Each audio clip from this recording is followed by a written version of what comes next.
All right, so we've been getting pictures and I've been getting phone calls on my radio show all this week about what's been happening out in Keyhole Lake, what's been happening. Big fires. Hi, my name is Jan. I live outside of Sundance, Wyoming. We were evacuated, and I thought my house had burned down. Still say it was a miracle. My house is totally standing. Yep. We've been smelling it, too. Yeah, you wake up in the morning, you can see it and smell it in the air, and it's been affecting the sunrise and sunset. Lots of beautiful colors, but yeah, I guess we wanted to go see exactly firsthand what was going on. So some idiot had the brilliant idea to get up at like 2:30 in the morning and drive out there to get there by 3. Okay, so it would be me. So we arrived there, still dark, but your camera can do these long exposure pictures. Yeah, the crack of dawn she wasn't even up yet. We got there, what, 3:30? 3:30? Yeah, dawn wasn't even up yet. No, okay. We got up there at, what, 3:30 in the morning? Yeah. Yeah. So I was doing these long exposure shots of just the glow of the fires on the other side of Lake Keyhole, or Keyhole Lake. And when you do the long exposure shot, it really amplifies the colors, amplifies the brightness, and it looked much more dramatic than it did to the naked eye. So what was dramatic to me also was the sunrise, because off to the right-hand side of the the time-lapse exposure you did, you could see the smoke rolling across the horizon. Oh, there was smoke rolling from the sunrise all the way around, like from west all the way around to north. It was just blowing smoke. It was nice and orange from the sunrise. So after we got done with that, some idiot suggested that we drive like right into the fire. That was me. While we were there, we're pulling up a back county road, and we had stopped at some place that just had some great sunrise pictures. And these two young guys pull up. Oh, yeah. Faces filled with soot. They had been up all night. You talked to them. Yeah. Well, I was shooting the sunrise through the smoke, which was the most amazing thing I'd ever seen. You talked to these two guys. These guys had gone out there like we had just to see what was going on. They wanted to see some of the fire. They saw a rancher out there that was in trouble, so they just went over to see if they could help him. Well, they end up staying with him all night long, literally stomping out fires. Oh, they looked like they were stomping it out. I mean, their faces were black. They didn't even know it. They were so tired and so exhausted, they had no idea what they looked like. So this guy back this way, his house was back way deep in the fire, and they were letting homeowners go back there only. So I went up and told him, I was like, well, I'll take you back there and see if we can save your stuff. And we go through, and it was really dark, actually. I got some pictures on the phone, but it was really dark, and there's a fire probably from me to you just coming across the road, and it's crazy. It was coming bad, and we get to his house, and the power's shut off, and it's all dark, and I was using this flashlight right here to see, and we grab. I was like, well, grab anything important for you, and we'll get it back to your truck, because he was sleeping in the truck. So we grabbed all his guns and some clothes for him, and he took him back to his truck. And then we went back to these couple ranchers in their garden. They needed help stomping out a fire, and they said. Now, what do you mean stomping out? I mean, as in. Well, this guy's barn was on fire, or not the barn. The next to it, his garden was on fire, and right next to his car, they're all grouped around, and we were all talking, and their whole garden was just burnt up in ash. How'd the house do? Is it still there? The house is there. There's house still there.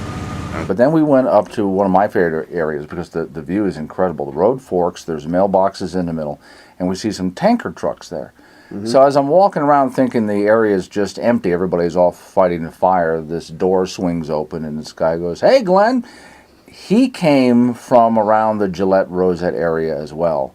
He borrowed a tanker from a friend, told him later, just knew that help was needed, loaded it up with water, pulled it up into that area so that the fire department could feed off of him. So that's the second person that we ran across who's out in the area, just decided, I'm going to show up. All right, well, good that you're out here. Where are you getting the water from? Moorcroft. Moorcroft and bringing it up here? Fire department, yeah. fire department is? Okay. Yeah. And who's out there fighting this thing? Well, the only ones that we've had come in are guys that are the local fire department, like Crook County. We're driving through areas. There's little, patches of smoke and some flames here and some flames there, and it was really more. This story takes two facets. One was the effect on nature and looking at what's going on, and then we get a little farther down the road and things start to get a little worse. Yeah. It's like that windmill was like the divider between There you go. the scenic and the dramatic. And that area was completely burnt out. And then right around the corner from there, we came across a few homes where the fire had come right up to the edge of the house and right up to the edge of the barn. You could tell that those firefighters and whoever was out there, you said they were surrounding the homes, keeping the fires away. Yeah. That you could tell that's exactly what happened, because you could see the burnt patches feet from the guy's barn. Now, Tim knows that because we ran across some firefighters, so I just went up on a rise and started talking to one of the firefighters, and I asked them about the homes.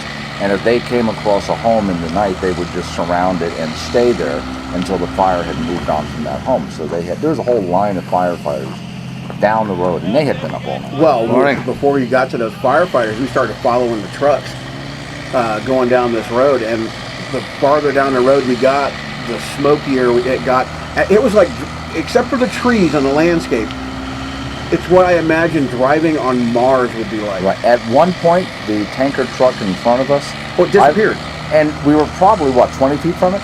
At least, maybe 25 feet away, and it just vanished. I told you to slow down because, I mean, if he put on his brakes, we'd have rear-ended him. Mm-hmm. And God knows who was coming up behind us with lights and sirens blaring that could have rammed into us. We were up on that ridge line looking down into a gully as if they were standing guard against the fire. There wasn't any fire there at the moment, but they were standing there holding that position, just looking down in case the fire came up that way. Yeah, and the trees were burning behind them. Obviously, it was like the edge of that little rise there by the road. We turned around and got out of there, and I smell like smoke.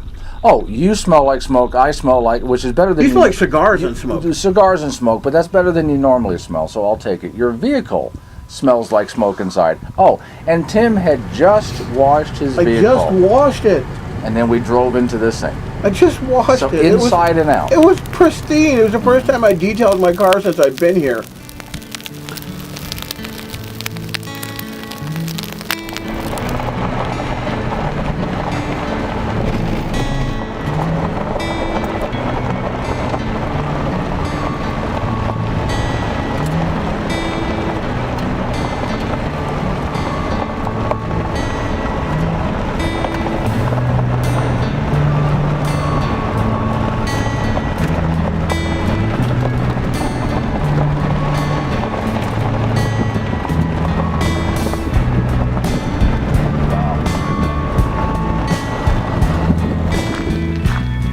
My eyes are burning.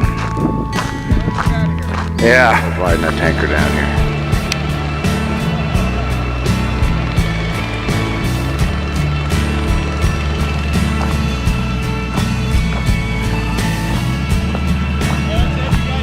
Morning.